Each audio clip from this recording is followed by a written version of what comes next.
بسم اللہ الرحمن الرحیم الحمد للہ رب العالمین والصلاة والسلام علی رسولہ محمد وعلی آلہ وصحبہ اجمعین اما بعد۔ میرے دینی و ملی بھائیوں، فضیلت الشیخ سعد بن علی السلمی حفظہ اللہ کا سلسلہ دروس جو ہفتہ میں ایک دن اذان اور اقامت کے درمیان عربی زبان میں چل رہا تھا، وہ تقریباً 1.5 مہینے سے رکا ہوا تھا۔ اب پھر دوبارہ اس کا آغاز ہو چکا ہے۔ آج ہم لوگ اس سلسلہ دروس کی 11ویں کڑی کو اردو زبان میں سمجھنے کی کوشش کریں گے انشاءاللہ۔ میرے بھائیوں، شیخ محترم نے پچھلے دروس میں لا الہ الا اللہ کے معنی کے ضمن میں کئی عبادات مثلا الخوف، الرجاء، التوکل، المحبہ، الدعاء، الاستعانہ، الاستغاثہ اور الاستعاذہ وغیرہ سے متعلق گفتگو کی تھی۔ اس ہفتہ شیخ محترم نے 2 عظیم عبادات، عبادت الذبح اور عبادت النذر سے متعلق گفتگو کی ہے۔ آج اس مجلس میں ہم لوگ انہی 2 عبادتوں کو اردو زبان میں سمجھنے کی کوشش کریں گے انشاءاللہ۔ میرے بھائیوں، ذبح اللہ تعالیٰ کی ایک عظیم عبادت ہے، اس لیے غیر اللہ کے لیے ذبح کرنا شرک اکبر ہے۔ اللہ تعالیٰ نے سورہ انعام کے آخری حصے میں فرمایا، قل ان صلاتی ونسکی ومحیای ومماتی للہ رب العالمین لا شریک لہ وبذالک امرت۔ اے محمد، آپ کہہ دیجئے، یہاں خطاب میں نبی صلی اللہ علیہ وسلم کے ساتھ ان کی امت بھی داخل ہے۔ اے محمد صلی اللہ علیہ وسلم، آپ کہہ دیجئے کہ میری نماز، میری قربانی، میری زندگی اور میری موت سب اللہ رب العالمین کے لیے ہے، جس کا کوئی شریک نہیں، اور مجھے اسی بات کا حکم دیا گیا ہے۔ یعنی نماز، قربانی، جینا، مرنا، سب کچھ صرف اور صرف اللہ تعالیٰ کے لیے کر دوں، اس میں کسی کی شراکت قطعاً نہ ہو۔ چنانچہ پتہ چلا کہ ذبح اللہ تعالیٰ کی ایک عظیم عبادت ہے، اسی لیے اللہ تعالیٰ نے یہ بھی فرمایا، فَصَلِّ لِرَبِّكَ وَانْحَرْ، پس تم اپنے رب ہی کے لیے نماز پڑھو اور قربانی دو۔ اسی طرح اللہ کے رسول صلی اللہ علیہ وسلم نے فرمایا، لعن اللہ من ذبح لغیر اللہ، جو شخص غیر اللہ کے لیے جانور ذبح کرے اس پر اللہ تعالیٰ کی لعنت ہو۔ لعنت کا مطلب دھتکارنا اور اللہ تعالیٰ کی رحمت سے دور کرنا ہے۔ یعنی جو شخص غیر اللہ کے لیے جانور ذبح کرے، مثلا بتوں کے لیے، جادوگروں کے لیے، اہل قبور اور شیاطین وغیرہ کے لیے ان کی تعظیم کرتے ہوئے اور ان کی قربت حاصل کرنے کے لیے، تو وہ شرک اکبر ہوگا۔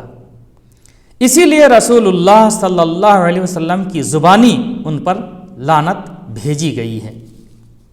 لیکن شریعت نے بعض امور کو اس سے مستثنی رکھا ہے، مثلا مہمان کے کھانے کے لیے جانور ذبح کرنا، جیسا کہ اللہ کے رسول صلی اللہ علیہ وسلم نے فرمایا، من کان یؤمن باللہ والیوم الآخر فلیکرم ضیفہ، کہ جو شخص اللہ تعالیٰ اور یوم آخرت پر ایمان رکھتا ہے اسے چاہیے کہ اپنے مہمان کا اکرام کرے، عزت و احترام کرے۔